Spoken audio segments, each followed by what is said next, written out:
자, 수험생 여러분 안녕하십니까? 자, 지금 2024년 대비 제35회 공인중개사 자격증 준비를 하고 있습니다.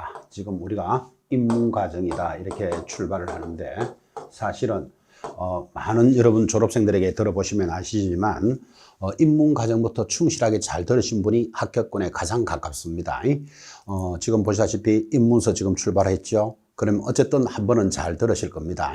또 기본과정 들어오지요. 그 다음에 요약집이나 심화학습과정 들어옵니다. 그래서 이론을 3번이나 훑으면서 이제 4번째는 문제풀이 합니다. 또 문제도 풀이하고 나면 이 중에서 진짜로 나올 만한 것 한번 뽑아보자. 그래서 백선이라든지 또 아니면 문제 특강 이런 것들이 준비가 돼 있죠. 우리 커리큘럼이 그렇게 돼 있습니다. 자, 그 과정에서 첫 번째 과정이 입문과정입니다. 말 그대로 계단을 한 칸씩 올라가는 과정. 그래서 가장 쉬운 과정이기도 하고 전체를 보는 시간이기도 합니다. 그래서 지금 입문과정이 출발을 했고, 자, 이제 오늘 수업은 행정처분에 관련된 내용이 출발을 하는데, 이 행정처분이 처음부터 수업을 잘 들으신 여러분들은 지금까지 들었던 것들을 전체를 복습하는 시간입니다.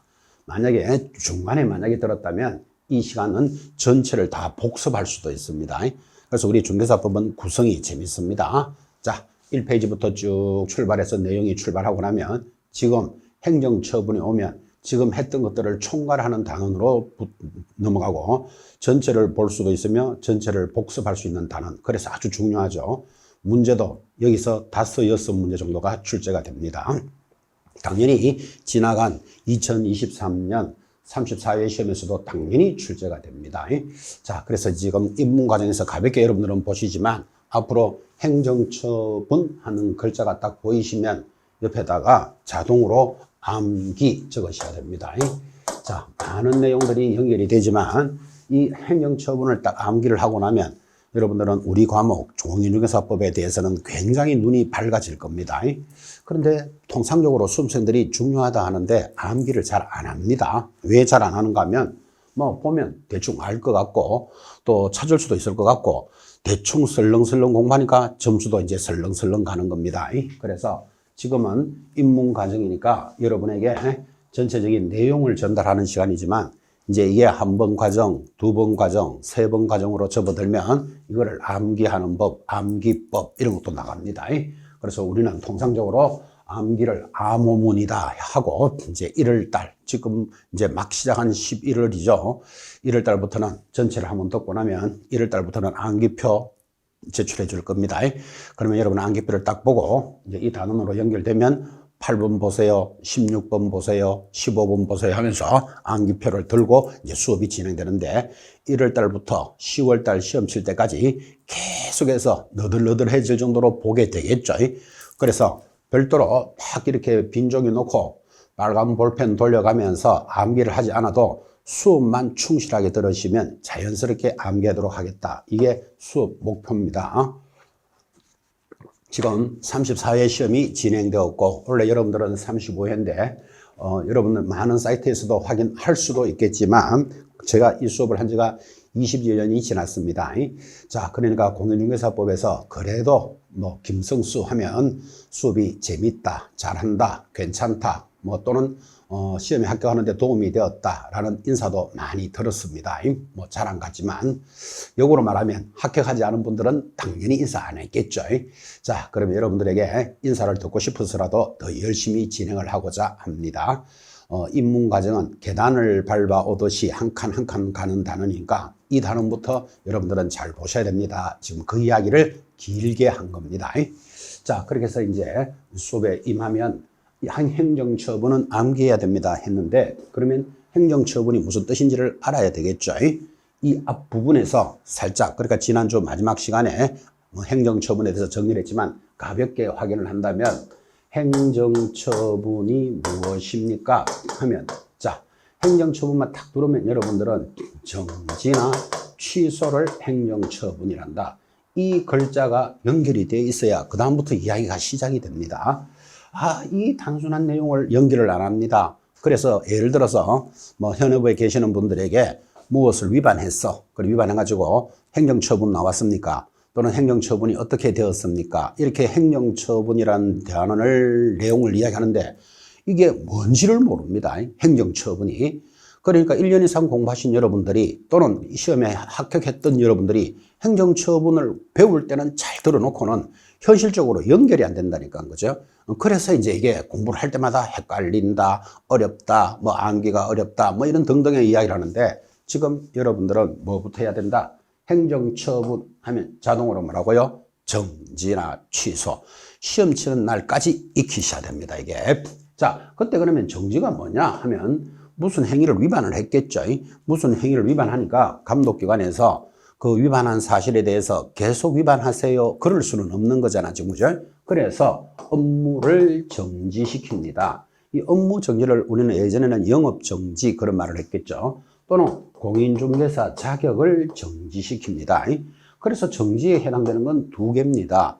여러분 운전면허증 있습니까? 자, 가볍게 위반하면 면허 정지된다 이런 말 들어보셨죠? 자, 근데 심하게 위반하면 면허가 취소되기도 하겠죠. 그럴 때 영업을 중지시키는 것을 업무정지, 그 다음 공인중개사 자격을 정지하는 게 정지고 이 두 가지가 행정처분이다 이 말이에요. 자, 그 다음 취소는 뭡니까 하면 중개업을 하려면 등록을 해야 되는데 등록이 취소가 됩니다. 우리말로 하면 영업이 취소되었다 이 말이에요. 뭔가 위반을 세게 했겠지. 자, 그 다음에 공인중개사 자격증도 심하게 위반하면 자격이 취소되겠죠. 그 다음 거래정보사업자에 대한 지정도 취소할 수 있을 겁니다. 자, 그럼 이렇게 놓고 보니까 크게 놓고 보면 행정처분은 모두 몇 가지다? 5가지다 라는 걸 알 수 있습니다. 자, 그러니까 이제 여러분들이 만나는 시험은 오지선다형이잖아, 그죠? 5개 중에 하나를 골라라니까 어떤 내용이 하나, 둘, 셋, 넷, 5개로 딱 떨어지면 요거 문제거리가 된다는 걸 저절로 감각적으로 익히셔야 됩니다. 예를 들어서 여기 하나를 딱 가리고 뭐 과태료 이런 거 탁 줬습니다. 행정처분이 아닌 것을 고르시오. 그러면 과태료 이거 답이겠죠. 그래서 여러분들은 행정처분이라는 글자가 흘러가면 정지나 취소 이 단어를 지금부터 시험 치는 그날까지 익히셔야 됩니다. 이거를 못 익힙니다, 이게. 그래서 첫 번째 강조할 때 아주 강하게 들으셔야 됩니다. 뭐 또 좀 잔소리 같은 이야기지만 여러분 한 해의 시작은 1월 1일 날 시작하고, 그죠? 한 주의 시작은 월요일 시작하죠. 또 하루의 시작은 아침에 시작하듯이 사람이 처음 먹는 마음을 초심이라고 부릅니다. 그러면 여러분들은 지금 이 공인중개사 자격시험을 합격하고 싶다라는 마음에 지금 여기 이 과정에 들어와 있죠. 그러면 초심이 시험에 합격하고 싶다라는 초심이 있다면 이거는 익히고 가야 된다고. 행정처분이 뭐다? 정지나 취소고 이 행정처분의 종류는 모두 5개입니다. 지금 여기 계시는 여러분들은 입문과정이니까 왕초보들이라고 생각하고 물론 나름대로 공부를 해보셨거나 또는 뭐 교재라도 한번 읽어본 적이 있거나 또는 뭐 어느 동영상에서 써치는 내용으로 한번 본 적이 있거나 슬쩍 공부를 하신 분도 계시겠지만 지금 입문과정은 전부 왕초보들을 대상으로 한다 이렇게 출발을 하고 있습니다. 그래서 행정처분 하면 정지나 취소인데 종류가 이런 것들이 있습니다. 자, 그러면 이런 것들을 지금 다 암기한다는 거 쉽지 않죠. 뭐 오늘 다 암기해야 될 일도 없고 시험 때까지 암기하면 되니까 최소한 행정처분은 몇 개다? 5개다. 이 정도는 이야기할 수 있어야 되겠죠, 그죠? 그래서 여기까지를 딱 들으셔야 됩니다. 자, 묻습니다. 행정처분이 뭡니까? 정지나 취소 모두 몇 종류가 있습니까? 5종류. 요 정도까지는 익혀놓으셔야 됩니다. 자, 이제 이렇게 해서 지난주에 행정처분이라는 표를 보면서 여기까지 이야기를 했는데, 자, 이 중에서 오늘 수업이 개공사에 대한, 개공에 대한 행정처분으로서 절대적 등록 취소 처분입니다. 여러분, 절대적이라는 말은 반드시 취소한다 이런 뜻이에요.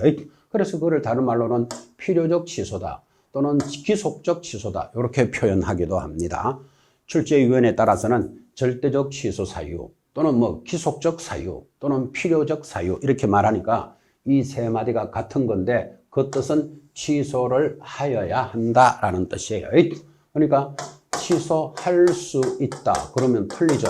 그래서 할 수 있다 사유는 상대적이고 임의적인 사유인데 취소를 하여야 한다라는 사유가 지금 9가지가 준비가 되어 있습니다. 시험에서 빠진 적이 한 번도 없습니다. 그리고 여러분들이 준비하시는 이 35회 시험에서는 여기서 뭐가 나와야 될 것도 지금 예고하고 있습니다. 왜 그런가 하면 이 9가지 사유 곧 공부하겠지만 이 9가지 사유 중에서 금년 2023년 개정이 되었는데 이 개정된 것을 원래 2023년 이제 막 시험에서 개정이 되었으니까 34회 시험에서 나올 것이다. 이렇게 예고를 했는데 출제를 안 했습니다. 어떤 사연으로 출제를 안 했는지는 모르지만 이번 35회 여러분 시험에서는 안 물을 수가 없습니다.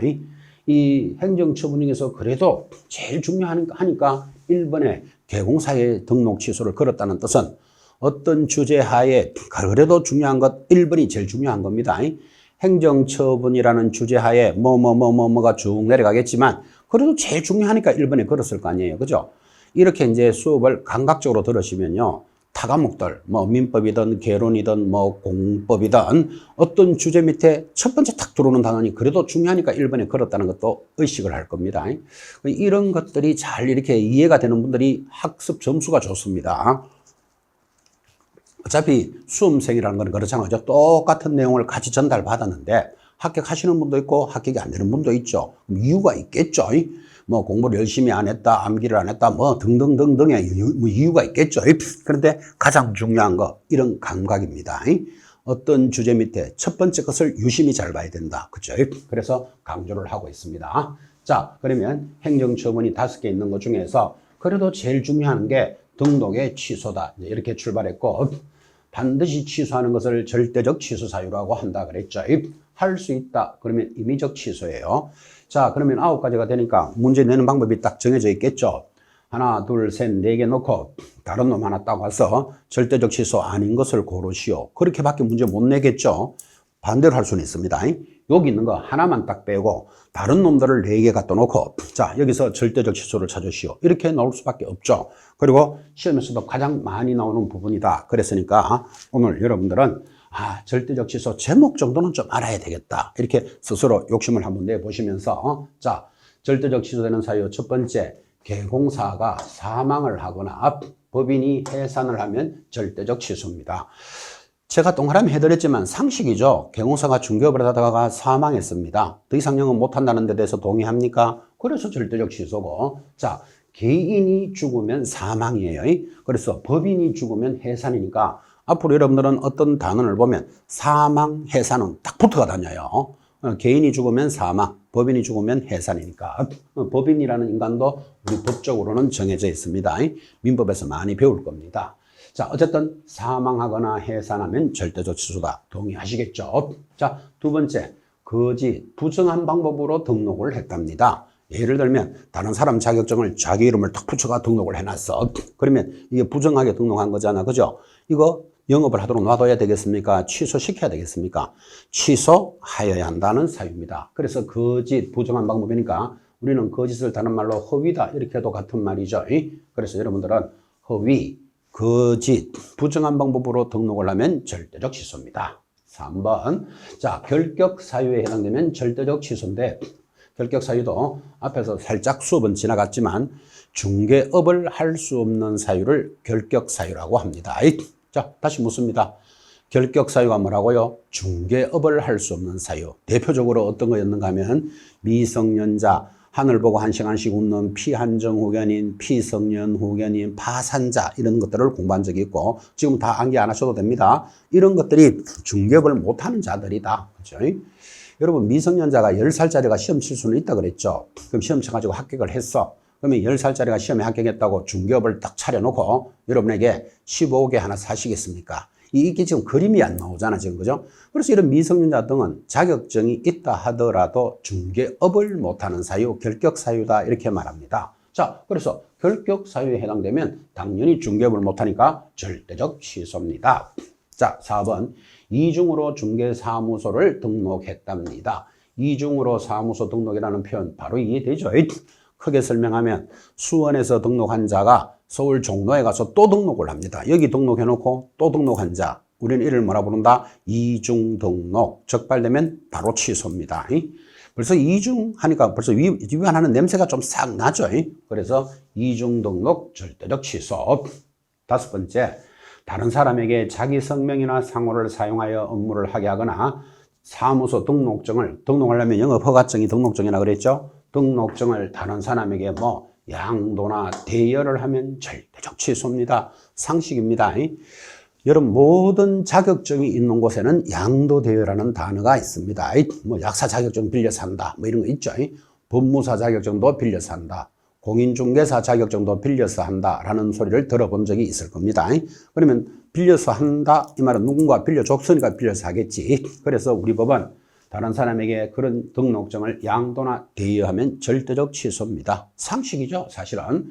자, 여섯 번째는 이중소속을 하면 절대적 취소입니다. 자, 이중소속은 자, 다른 개공사의 소공사나 보조원 또는 개공인, 법인의 사원, 임원이 되는 경우 이런 이야기죠. 자기가 사무소 등록을 했어. 그러면 자기 사무소에서 일을 열심히 이렇게 해야 되는데 자기 일도 하면서 다른 법인의 임원으로 가 있거나 다른 중개사무소의 소공사 직원으로 근무를 합니다. 이중으로 소속되면 절대적 취소다 그런 뜻이에요. 지금 여러분 현장에 나가보면요. 중개보조원 등이 이쪽 사무실에서 계약을 체결해서 계약서 쓰고 수수료 받으면서 또 다른 계약은 다른 사무소에 가서 쓰고 계약 받는 경우 있을까요? 없을까요? 있을 수 있겠죠. 이런 것들이 이중소속이잖아 봐요. 그래서 이중소속이 적발되면 바로 취소되겠다 그런 뜻입니다. 자, 7번 업무 정지 기간 중에 자, 정지하는 말이 탁 들어오면 벌써 자동으로 중개 업무를 하거나 자격 정지를 받은 자가 소공사로 하여금 정지 기간 중에 중개 업무를 하게 합니다. 자, 당신은 뭐를 위반했으니까 1월 1일부터 5월 1일까지 업무 정지요. 또는 자격이 정지요. 정지를 내렸는데 정지 기간 중에 버적버적 일을 합니다. 버적버적이란 말 알아듣겠죠? 자, 그러면 괘씸죄죠. 그래서 정지가 딱 들어오면 정지 받은 자가 기간 중에 업무를 하면 절대적 취소입니다. 자, 7번. 최근 1년 이내에, 여기 1년이 포인트가 중요합니다. 그걸 적었죠? 1년 적어 놓읍시다. 최근 1년 이내에 이 법에 의해서 2번 이상 업무 정지를 받고 다시 업무 정지에 해당하는 행위를 하면 요거 그림을 한번 그려볼까요? 자, 최근 1년 이내에 업무 정지를 2번 받고 그죠? 자, 업무 정지를 2번 받은 자가 다시 업무 정지를 한번 받으면 절대적 취소다. 그러니까 업무 정지 모두 몇 번? 3번 받으면 절대적 취소입니다. 그래서 1년을 기억해 놓으셔야 됩니다. 여러분 야구 좋아하십니까? 자, 야구 선수가 스트라이크 1, 스트라이크 2, 스트라이크를 2개 받았다가 다시 스트라이크 3개 딱 받으면 아웃된다는 거 이해하시죠? 그래서 정지받은 자가 1년에 2번 받았는데 다시 한 번 더 받으면 절대적 취소. 동의하시겠습니까? 그래서 1년에 2회 이상 업무 정지를 받고 다시 업무 정지에 해당되면 절대적 취소입니다. 이 그림으로 이렇게 기억하면 되겠죠? 정지를 2번 받은 자, 한 번 더 업무 정지 받으면 절대적 취소입니다.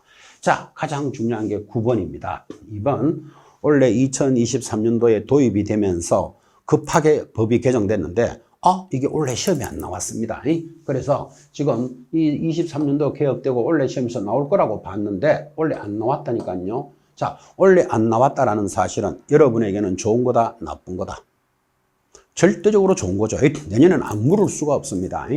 이 절대적 취소 사유 지금 9가지인데 8가지는 제가 이 수업을 시작할 때부터 약 20여 년이 지났습니다. 30년이 다 돼갑니다. 원래 중개사 시험이 34회 시험이 끝났죠.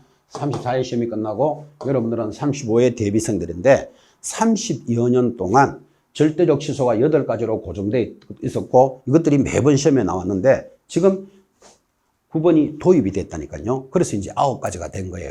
이거 시험에서 안 물을 수가 없는데 이번 시험에서는 묻지 않고 지나갔다. 그럼 여러분들한테는 반드시 나온다. 딱 이렇게 기억하셔야 되고 이제 나중 막판 시험에 막판 수업에 들어가면 지금부터 꾸준히 공부를 하신 여러분들은 마지막 달, 예를 들어서 10월 달쯤 되면 그때도 처음부터 끝까지 계속 보고 있을 수는 없죠. 왜? 지금도 공부를 꾸준히 해왔기 때문에 이제 마지막 수업할 때는 나올 것만 찍어서 공부하자. 그래서 공부량을 자꾸 줄여나가야 되잖아. 그죠?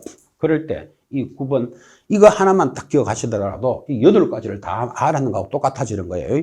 왜? 절대적 취소에 관련되는 문제 출제되는 거 맞추면 이거 다 알고 있다는 사안하고 똑같으니까 9번은 무조건 익히셔야 됩니다. 자, 그 중요한 9번이 뭡니까? 중개보조원을 5배 이상 초과 고용한 개공사는 절대적 취소다. 지금 전세 사기, 빌라 사기, 빌라왕 뭐 이런 말 많이 들으셨죠? 그래서 이런 전세 사기 등 이런 것들이 자격증이 없는 중개보조원 등이 범죄를 저지르는 경우가 많았던 모양이에요. 그죠? 그래서 이번에 법이 급하게 개정되면서 이제 중개보조원 수를 줄여야 되겠다. 이제 그렇게 해서 이 5배 이상 초과했다는 말은 자, 중개사무소에 예를 들어서 사장님이 자격증이 있겠죠. 개공사. 그럼 사장님 하나 하고 일을 하고 있는 자격증 있는 자를 소공사, 소공이라고 부릅니다. 그럼 두 사람의 공인중개사가 일하고 있다면 중개보조원은 몇 명까지만 고용해야 됩니까? 이 2명의 5배를 초과할 수 없다. 2명의 5배면 10명 이상 초과할 수 없다. 이 말이에요. 그래서 5배라는 말은 그런 뜻이에요. 그런데 여러분 잘 알다시피 기본적인 중개 사무소, 아파트 앞에 단지들 쫙 있는데 거기 뭐 사장님 한 분 정도 있겠죠. 또 뭐 실장님, 소장님 해서 또 직원도 한 분 정도 있겠죠. 한 2명 정도 근무하는데 거기 뭐 중개보조원을 10명까지 고용하고 할 일은 거의 없죠. 그 개인은 거의 없는데 중개법인에는 40~50명씩의 직원들이 일을 하고 있습니다. 앞으로 많이 보게 될 겁니다. 그래서 중개법인 등에서 이제 전세 사기, 빌라 사기 이런 것들이 많이 일어납니다. 그러니까 이 5배를 초과할 수 없다는 것은 사실상 법인인 개공사들에게 무자격자를 많이 고용하지 마라 라는 뜻이에요. 어쨌든 뭐 개인이익이나 법인이익이나 공인중개사 수의 5배를 초과하다가 적발되면 절대적 취소다 이렇게 가는 겁니다. 자, 그럼 이럴 수도 있겠죠. 중개사무소에 사장님인 개업 공인사, 개공사 한 명이 있습니다. 이 사람 자격증이 있으니까 개업했겠죠. 그리고 다른 직원은 없어. 혼자서 경영을 한다 이 말이에요. 그러면 만약에 중개보조원을 고용한다면 이 공인중개사 수의 5배를 초과할 수 없다. 그래서 중개보조원 5명 이상 고용하면 안 된다. 그런 뜻이겠죠. 자, 만약에 적발이 되면 절대적 취소입니다. 이 취소되는 사유에서 그래도 절대적이라 하는 것은 해당되면 바로 취소잖아. 그죠? 그렇게 사연이 크다 이 말이에요. 그래서 이거는 반드시 익히시는데 앞으로는 이제 이렇게도 공부할 거예요.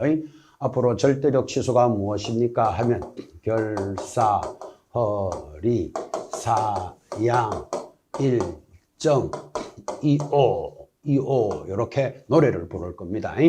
자, 그러면 제목을 잡아야 노래 가사가 나올 수 있잖아. 그죠? 반드시 출제되니까 절대적 취소는 뭐다? 결사적으로 허리 잡고 사양 일정 이오 그냥 일정 오 하니까 말이 안 되니까 이 자를 슬쩍 적어놨습니다. 일정 이오. 자, 그러면 결이 뭘까요? 여기 있죠. 결격사유 이렇게 찾아내는 거예요. 사망하거나 해산하면 허위 거짓 보이시죠? 그 다음에 여기 리는 없죠. 리가 이중소속이에요. 자, 우리 남조선에서는 이중소속이라 그러지만 북조선에 가면 리중소속 그럽니다. 왜 리를 했는가 하면 허리 만들려고 리 했습니다. 리. 사가 여기 있죠. 이중으로 사무소를 등록하면 그러니까 서울 종로에 등록한 자 강남 가서 또 등록하고 영업하다가 적발되면 바로 취소입니다. 이중사무소 등록.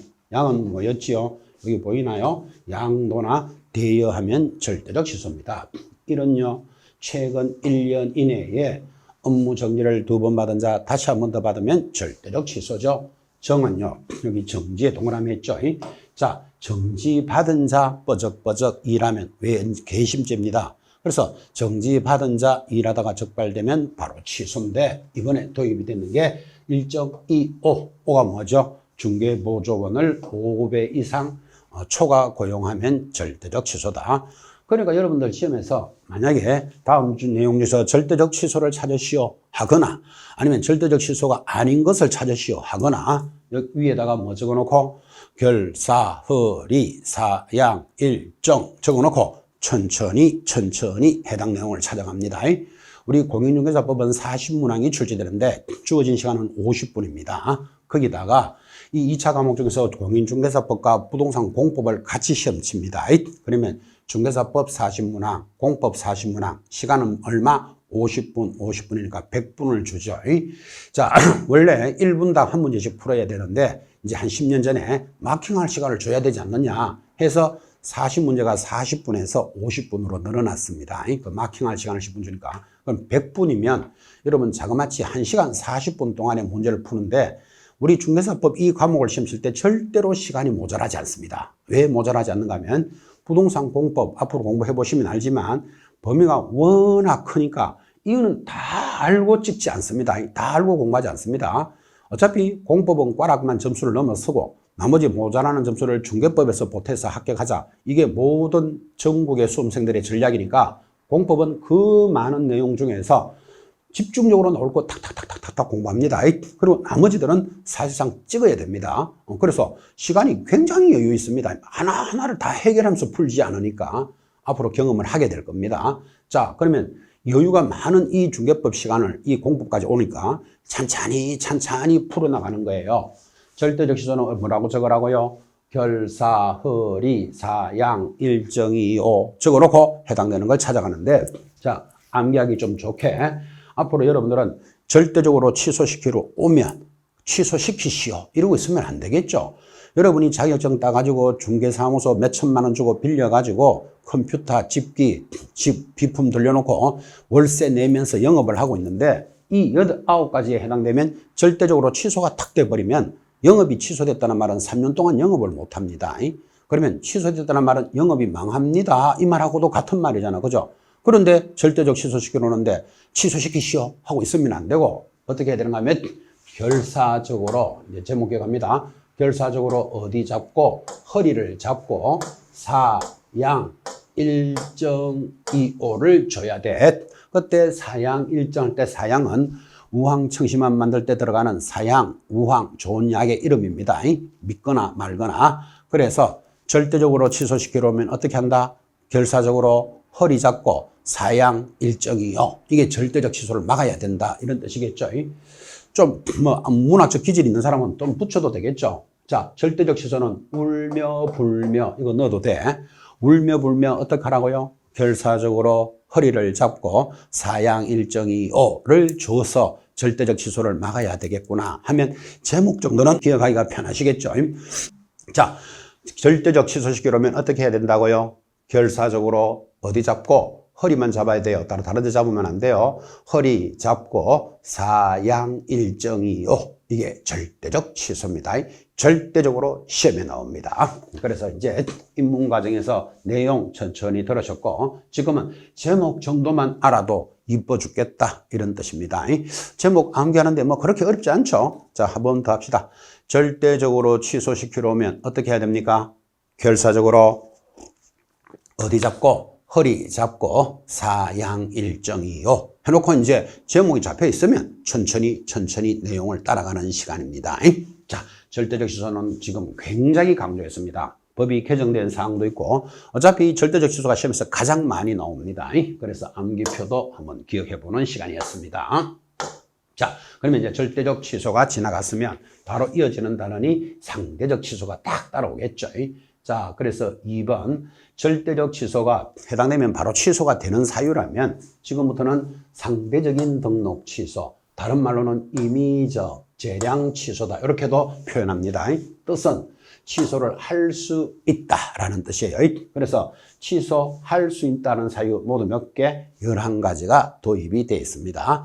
당연히 지금 문제를 물을 수밖에 없죠. 지금 절대적 취소 사유가 있고 지금 보고 있는 상대적인 임의적인 취소 사유가 있는데 이 중에서 시험에 어느 게 많이 낼까요? 당연히 절대적 취소입니다. 취소하여야 되는 사유가 더 중요하기 때문에 자, 그래서 매년 절대적 취소가 시험에 나오는데 만약에 여러분이 보는 시험에서 절대적 취소를 묻지 않고 상대적인 취소를 찾으시오. 그렇더라도 기죽을 필요 있다 없다? 없지. 왜? 절대적 취소 내가 알고 있는 거 딱 빼내면 남아있는 거는 상대적이잖아. 그죠? 그러니까 절대적 취소 다 암기하고 상대적 취소 다 암기하면 제일 좋지. 그런데 무슨 인간이 다 암기한다는 것도 쉽지 않고 또 헷갈릴 수도 있잖아. 그죠? 그러니까 지금 강조하다시피 절대적 취소만 딱 잡고 있으면 상대적인 취소를 물어도 절대적 뽑아내버리면 남아있는 건 상대적이잖아. 그죠? 그래서 절대적만 정리하면 이 큰 단원을 다 이해한 겁니다. 공부 못하는 사람의 특징입니다. 다 암기도 안 되고 다 잊어버리면서 하나하나 암기하려고 노력합니다. 또 노력하는 건 고맙지. 노력을 하고는 돌아서면 맹해집니다. 그건 꽝입니다. 수험생활에 있어서. 출제될 수 있는 걸 딱 잡으셔야 되잖아. 그죠? 그래서 절대적 취소만 딱 잡으면 상대적 취소가 출제되더라도 기죽을 필요 없다. 그래서 이제 상대적 취소는 좀 가볍게 공부해도 되겠죠. 자, 뭐 부득이한 사유도 없이 6개월을 초과세 휴업하거나 전속 중개계약 또 등록 기준 미달 금지행위 손해배상 책임 이런 낯선 단어들이 흘러가죠. 또 뭐 사무소를 2개 갖추거나 이게 또 임시시설물하고 같은 말이에요. 텐트나 파라솔을 치고 영업하다 보면 적발되면 상대적 취소니까 그 텐트나 파라솔을 정리할 수 있는 시간을 주겠다. 그래서 2개 사무소나 임시중개시설물은 상대적인 취소 사유입니다. 이쪽에 시험에 잘 나옵니다. 자, 그 다음에 거래 계약 등 계약 내용을 거짓으로 기재하거나 서로 다른 2개 계약서를 작성합니다. 여러분 계약서라는 문제가 탁 들어오면 다운 계약서 이런 거 들어보셨죠?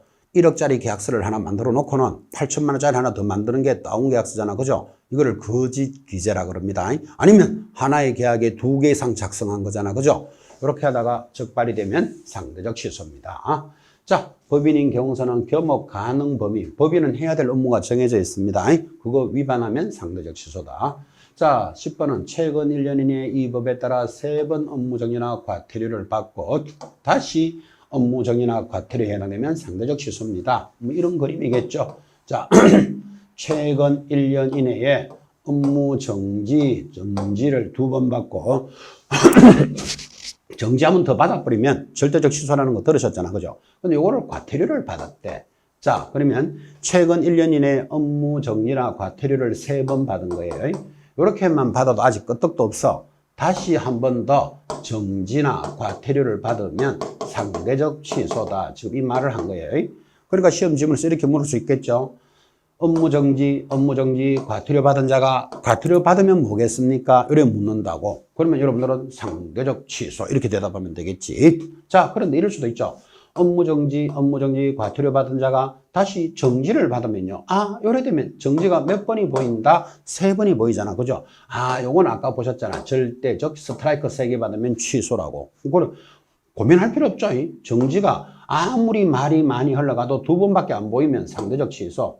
정지가 어떻게 흘러가, 뭐 과태료를 뭐 어떻게 받았지? 3번 딱 보이면 뭐다? 절대적 취소. 그 이야기입니다. 그죠? 정리됐고. 자, 11번은 독특하죠.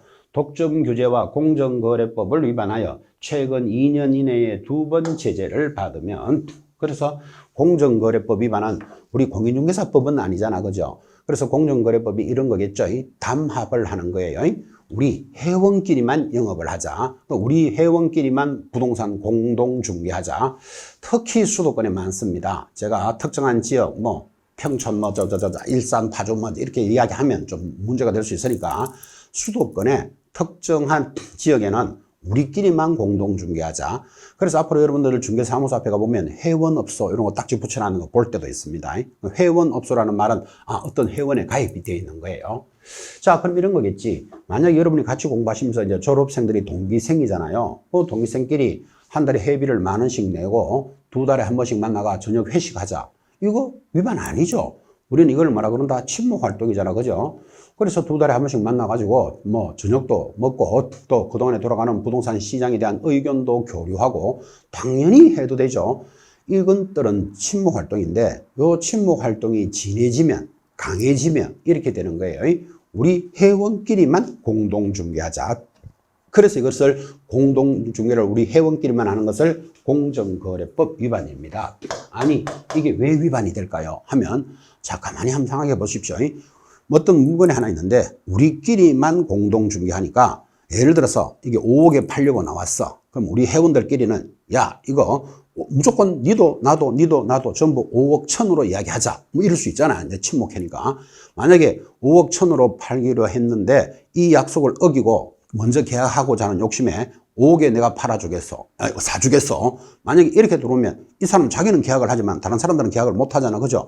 요렇게 하면 벌금 500만 원 받겠다라고 규칙을 정한다니까요. 그래서 이 회원업소가 그냥 침묵하고 밥 먹고 이렇게 하는 건 괜찮지만 이렇게 해서 어떤 규제에 대한 가격이나 이런 것들을 담합을 딱 시키면 이게 공정거래법 위반이 되는 겁니다. 그럼 피해는 결국 누구한테 돌아간다? 고객들, 의뢰인에게 피해를 입을 수 있겠죠. 그래서 이런 법을 만들어 놓은 거예요. 그래서 공정거래법을 최근 2년 안에 2번 제재를 받았다. 뭐 과태료를 받았거나 업무정지를 받았거나 이것 때문에 2년에 2번 걸리면 영업을 취소할 수 있다라는 상대적 취소에 들어가 있습니다. 요거는 별로 어렵진 않습니다.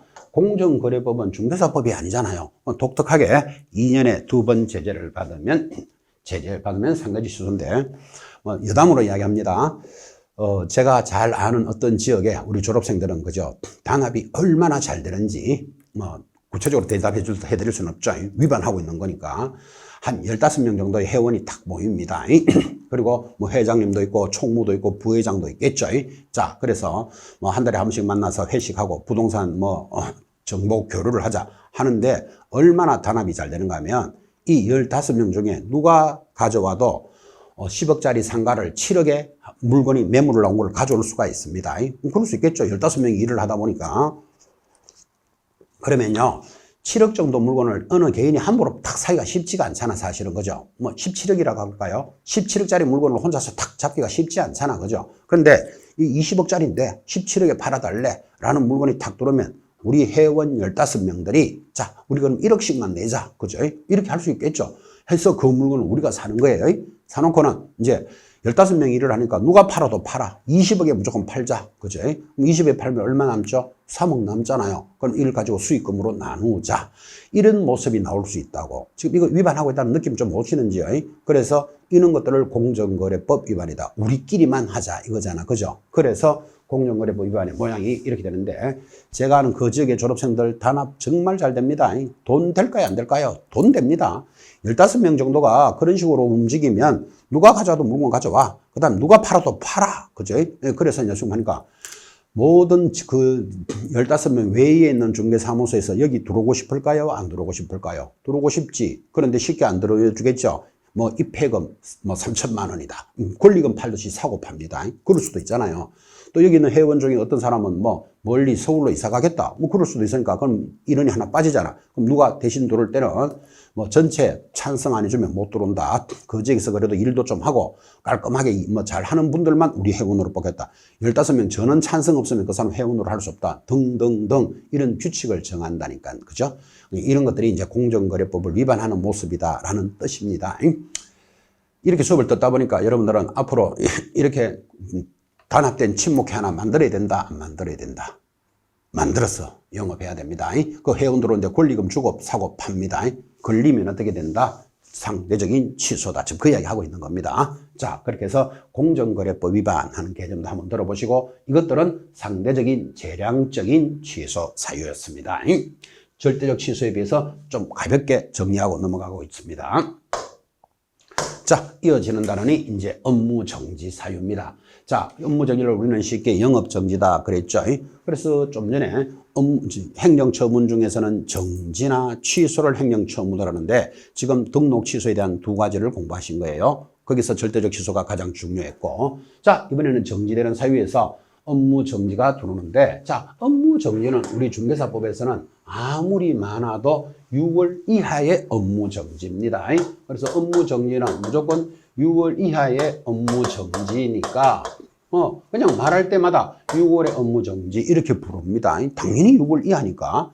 그러니까 7개월짜리 업무정지 이런 건 없어요. 그러니까 정확한 표현으로는 6월 이하의 업무정지 사유인데, 이하 굳이 붙일 필요 없는 게 무조건 6월 이하니까. 그죠? 그래서 6월의 업무정지다 이렇게 공부를 하는데, 업무정지 사유가 밑에 슬쩍 보면요, 여기 1번부터 14번까지 14가지나 쫙 들어옵니다. 그래서 수업할 때마다 한 단원에서 이거 위반하면 업무정지가 14가지나 들어오고, 양도 많죠. 양도 많지만 이 업무정지도 절대로 시험에서 빠진 적이 없습니다. 여러분들은 지금 입문과정에서는 뭐가 좀 많은 것 같지요? 이런 행정처분 업무정지에서 시험 물을 때 무조건 맞추습니다. 무조건 맞추도록 수업을 합니다. 그러면 여러분은 뭐를 잘해야 된다? 결석을 안 해야 돼. 잘 들으셔야 돼. 벌써 했잖아. 입문과정 듣고 기본서 과정 듣고요, 심화 과정 듣고요, 이론만 하더라도 똑같은 내용을 3번 반복한다니까요. 수업만 잘 들으면 저절로 다 익혀냅니다. 자, 여기서 좀 하나 짚어야 될 것은 중요한 게, 이 업무정지는 유일하게 업무정지 사유는 발생한 날로부터 3년이 지나면 업무정지를 할 수 없다라는 소멸시효 제척기간이 도입이 됩니다.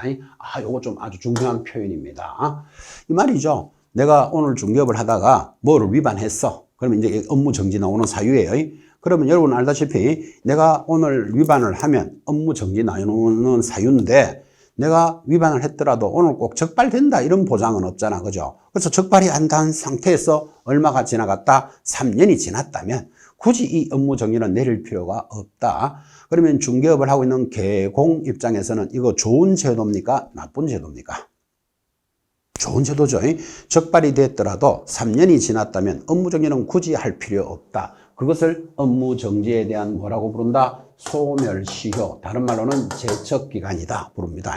그래서 이 소멸시효가 있는 것은 뭐밖에 없다? 업무 정지밖에 없습니다. 그래서 이게 시험에 잘 나오고, 자, 그 다음에 이제 업무 정지 사유가 지금부터 1번부터 밑에까지 14번이 주르륵 나옵니다. 주르륵 나오는 거 뭐 지금 다 암기해야 될 필요 없죠. 아, 이런 것들은 업무 정지구나 이렇게 쭉 한번 읽어보시고 또 감각만 살리시는데, 여기 14번이 재미있죠. 독점규제와 공정거래법 좀 전에 했잖아. 그죠? 공정거래법을 위반하여 2년에 2번 적발되면 상대적인 취소 사유였는데, 공정거래법 한 번만 위반 딱 해서 과징금 딱 나오면 요거는 업무정지 무조건 한 번 나옵니다.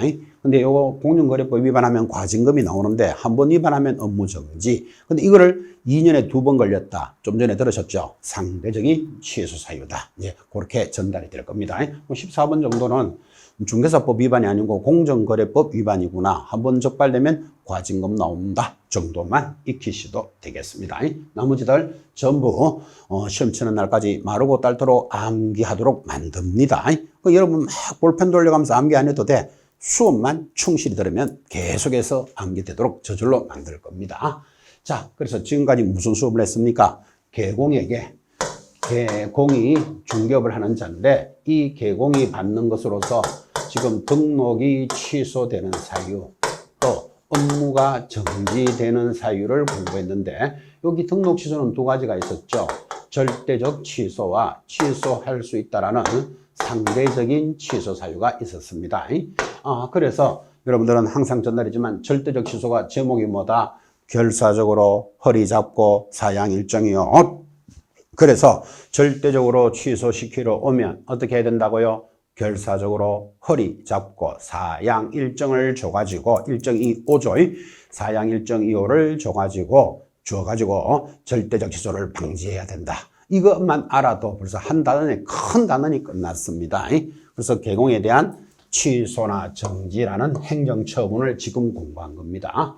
이제 이어지는 단어는 공인중개사에 대한 행정처분이 따라옵니다. 자, 10분 쉬었다가 계속 진행하도록 하겠습니다.